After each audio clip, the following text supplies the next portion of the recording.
Once upon a time, there was a little girl named Red Riding Hood. She always wore a red cape with a hood, so everyone called her Little Red Riding Hood. One day, her mother asked her to take a basket of food to her grandmother. Her grandmother lived in a small house in the forest. Red Riding Hood was happy to help and started walking through the forest. Her mother told her, "Stay on the path and don't talk to strangers." But as she walked, she met a wolf. The wolf asked, "Where are you going, little girl?" Red Riding Hood answered, "I am going to my grandmother's house." The wolf had a plan. He said goodbye to Red Riding Hood and ran quickly through the forest to her grandmother's house. When he arrived, he knocked on the door. "Who's there?" asked Grandma.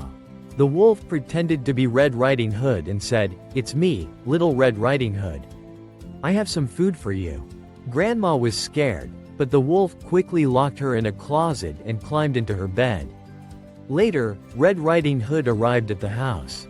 She knocked on the door, but the wolf, pretending to be Grandma, said, "Come in, my dear." Red Riding Hood went inside and saw her grandmother lying in bed. She thought something was strange.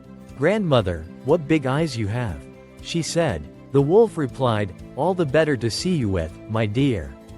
"Grandmother, what big ears you have," Red Riding Hood said. "All the better to hear you with, my dear," answered the wolf. "Grandmother, what big teeth you have," Red Riding Hood said. "All the better to eat you with," the wolf shouted, jumping out of the bed. But just then, a hunter was passing by. He heard the noise and ran into the house.